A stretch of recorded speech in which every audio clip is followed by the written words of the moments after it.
Hi, it's Nancy. I'm here with Writer Unedited number 41. It's just me sitting here at my writing desk, and I would say no fancy makeup, but you will notice I'm wearing a tiara, and there's a reason for that. Just chatting about whatever's been going on recently, and if you have any questions, just type them into the comments, and I will attempt to answer them.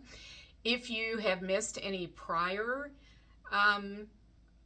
Writer Unedited, I always upload them to my YouTube channel, and I will put a link in the comments on this one. And let's get started. So the good news is it's finally release month for Royal Kaleva Luis, book 2 in my Royal Kaleva series about the king in this case. And oh my goodness, I loved writing this book so much. And my readers agree with me that Luis is one very sexy silver fox. So I'm just very excited to have it go out into the world. And of course, it's on a special price on Kindle pre-order for $2.99. After the first week of release, it will go up to $4.99 on Kindle. So grab it while it's cheap. And don't forget that I will be donating the royalties from all my pre-orders and my first week of release to an animal rescue organization. And my newsletter subscribers have voted on which organization will receive the donation. And it is, drumroll please, Clarion Paws in Clarion, Pennsylvania. Dr. Darling Daughter nominated Clarion Paws. She said they do amazing work. It's cat rescue. It is a no-kill feline adoption center in Western Pennsylvania. And what's really fun is I emailed them and let them know that I'd be making this donation, and the lady who emailed me back was so excited because it turns out she's a big reader herself. She's excited about reading the book. She sent me the cutest pictures of her kitties in front of her bookshelves. So many books, so I love seeing that. And it was just nice that they're excited about the donation. I mean, and Dr. Darling Daughter says they can absolutely use all the help that they get. They do really good work. So thank you to my newsletter subscribers for voting. Appreciate that very much. And now I have to show you something beautiful. It's the print version of Royal Kaleva Luis. I just got it today. Isn't it pretty? It's my precious. I just keep looking at it and stroking it and loving it, because no matter how many books I have out, and this is my 20th, it's just not real until it's in my hand as a book. So weird, I know, because most of my sales are digital, honestly. But it's still, this makes it real. And he's just so pretty. I had one newsletter subscriber write to me and say she wants him in a poster because she said she wants to hang him up on my wall, on her wall, not my wall, her wall. She says, I have the best cover designer ever, and I totally agree with her. Isn't he gorgeous? Oh, just love him. Okay, so, and I'll tell you a little secret, since obviously this is in my hot little hands now.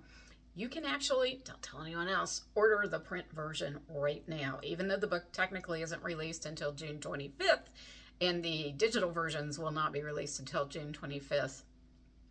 You can order this right now and get it right now. Just because of a quirk of the way Amazon works and the way there's a promotion I wanted to do with Amazon. So I had to have the print copy, the print version edition available ahead of time. So you can grab it for yourself. Isn't it pretty? Okay. I just sent out my newsletter yesterday to all my newsletter subscribers who are, if you're in the first 100 requests, you can get this beautiful bookmark for Royal Kaleva Luis, and I will autograph it down there for you, and it's totally free. My assistant mails them out free of charge. So if you haven't opened your newsletter, do it now so that you can say that you're eligible for the request the bookmark. Bookmark. It's a bookmark, yes. Okay, so Sally says she wants the Rag Tea Report, and I will give you the Rag Tea Report. What the heck is Rag Tea, you may ask? It is the reader and author get-together that Laurie Foster has been running for 24 years just outside of Cincinnati. And I've never been before. I've just heard amazing things about it. So I decided this year I was going to go. And all the amazing things I heard about it were true and then some. I have honestly never met a more enthusiastic group of readers in my life. I mean, they came to talk to authors, to buy authors' books, to have fun with authors. I did something called a boardroom, which is literally a conference room at the hotel for 3 hours on Thursday afternoon. And it's just a fun thing to do activities with readers. So I did Bling Your Own Tiara, which people loved. If you check out my Facebook page a few days back, you'll see pictures of everybody who blinged their tiaras. I served king cake, real king cake from New Orleans. Get it, king. Luis is the king. King cake, right? From New Orleans. It was delicious, by the way. It was from Gambino's Bakery. I literally had to order it because I couldn't find anybody who would make king cake. It's not during Mardi Gras now, and I couldn't find anyone who would make it except this bakery, and it was fantastic, except for the fact that you had to frost it yourself. So luckily, Judy Kentris, the amazing Judy Kentris, a fellow author who is a very good baker, she did the frosting for me because I sort of looked at it and said, I don't know if I can do this. I don't bake. And I just sprinkled the pretty colored sugar on top. But I gotta say, the king cake was fantastic. What else did we do? Oh, we played Royal Trivia. Thinking of playing Royal Trivia sometime during release week, so I'm not going to play it with you today. And what else did we do? Oh, I raffled off a handmade wall quilt that I had bought to support an animal rescue organization and realized I really didn't have any place to put. So I raffled it off, and the lady who won it was thrilled. It has cute little cats sewn into it. It's adorable. So that was really fun. However, we had a little more excitement than we were anticipating. So my boardroom started at noon, and at about 2:15, we were in the middle of blinging tiaras and taking Royal Trivia and eating king cake. The fire alarm goes off, and you know how you are about fire alarms, especially in public buildings. You're like, false alarm, somebody tripped it. So we waltz outside. Luckily, there was an exit door very close to my room, my boardroom. We waltz outside, figuring we'll stand out in the beautiful sunshine because it was a glorious day, for half an hour while they find wherever the false alarm was, and then we'll just waltz back inside again. Nope, there was actually a fire. There was an electrical fire in one wing of the hotel on the 3rd floor. By the way, my hotel room was on the 3rd floor, luckily in a different wing, so it was okay. But you have never seen so many fire trucks and so many firemen in your entire life. It was insane. They were everywhere, and they just more and more kept coming and we're thinking, oh my God, the hotel's going to burn down. But I mean, the truth is, we couldn't really see the fire. Although people who had been on the 3rd floor while it was happening said the smoke was very thick in the hallways up there. So we knew there really was one. And unfortunately, the boardrooms were in the same wing as the fire, and they were on the 1st floor. So when they, put the fire hose and blasted water all over the 3rd floor, the water came down into the boardrooms. And I have to say, the firemen were terrific because one boardroom, we all had books in our boardrooms. And so, of course, we're thinking, oh, Lord, this is not going to be good for books. Water and books do not go together. So we were all sort of a little nervous, but the firemen, so there was one room where the water was really pouring down through the ceiling, and the firemen took plastic and put it over the books and saved virtually all the books in that room, which, my heroes, those firemen. I was very lucky. My boardroom, there was only water coming down in one corner, and it was not a corner where I had any stuff that really mattered. It was mostly the boxes I had carried stuff in. My autographed by author stickers were a loss, but minor stuff. My books were fine. They were on the other side of the room. The quilt was fine. The king cake was fine. It was on the other side of the room. But we did not get back into the hotel for about 2 hours while they made sure the fire was out. And then they let those of us who were running boardrooms back into our boardrooms. They wouldn't let anybody else in to, see how bad it was, clean up the damage, etc. So I went in and I had a lot of king cake left over. There was a whole king cake completely untouched, and then about 3/4 of another king cake, and they were in nice solid cardboard boxes. That's the way they came. So there were firemen milling around outside my boardroom, so I donated the king cakes to the firehouse, and the firemen were thrilled. So it was nice that the king cake got eaten and appreciated.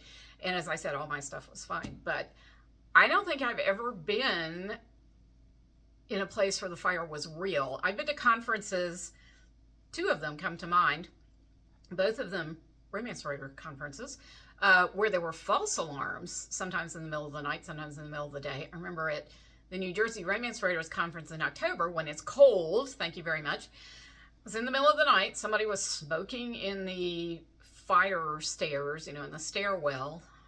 Well, people never learn. But it was a false alarm. It was just someone smoking and set off the fire alarm. But we're all outside in our pajamas with winter coats wrapped around us while the firemen are traipsing back and forth. And the firemen are so nice. And yeah, some of them were very good looking. I'm not going to lie to you. But yeah, I felt so bad for Laurie Foster, who runs it, because she's of course worried about the boardrooms. She's worried about the hotel rooms, because they did have to relocate people from that wing of the 3rd floor. She just worried about the whole interruption, but you know what? It was fine. It was all good. All's well that ends well. No one got hurt. That was the most important thing, obviously. No one got hurt. And they put the fire out. And, it was something to talk about, too. So, that was Rag Tea. It was just so much fun to be there as an author. I met so many terrific readers. They had amazing costume parties too. There was a monarch ball where, oh my gosh, people dressed up in the most fabulous costumes. Again, check my Facebook page. I have pictures of all this. Just stunning stuff. People really went all out. I was very impressed. So given all that, there is no rating update because no rating has been going on due to all of this excitement. And also the release the release month for Royal Caleva Luis. There's a lot to do when it's a release week. I will be Zooming with Susan Carlisle Tuesday the 18th, next Tuesday the 18th at 7 p.m. Eastern Daylight Time. If you are a newsletter subscriber, the link was in your most recent newsletter, so check it out and join us. I also want to let you know that I will be doing special giveaways here on Facebook during release week, so that's June 25th and afterwards. So make sure keep your eye out for a chance to win some goodies and prizes. And I will do a special Facebook Live on Tuesday, June 25th, because that is release day for Royal Caleva Luis. So I'll be announcing what time once I look at my calendar and figure out when I can do it. And I think that's about it for me. Any questions over here? Sally says, do they know what caused the fire? It was an electrical fire. It started in the light fixture in a bathroom in one of the hotel rooms. I don't know what caused it, a short, bad wiring, something like that. The poor man whose room it was, who was not with Rag Tea, his room was everything in it was a total loss. It was all soaking wet, including his laptop. I felt so bad for him. But he was very philosophical about it and just said, it's a fire. What are you going to do? So give him credit. People were very good humored about the whole thing. I was, again, impressed. It's a really nice group of people at Rag Tea, basically. So, yeah, so that's it for me. Thank you all for joining me. It was lovely having you here. Sally, I hope you enjoyed the Rag Tea report. And I will see you all next Wednesday at the usual time of 2 p.m. Eastern Daylight Time. So until then, good to see you.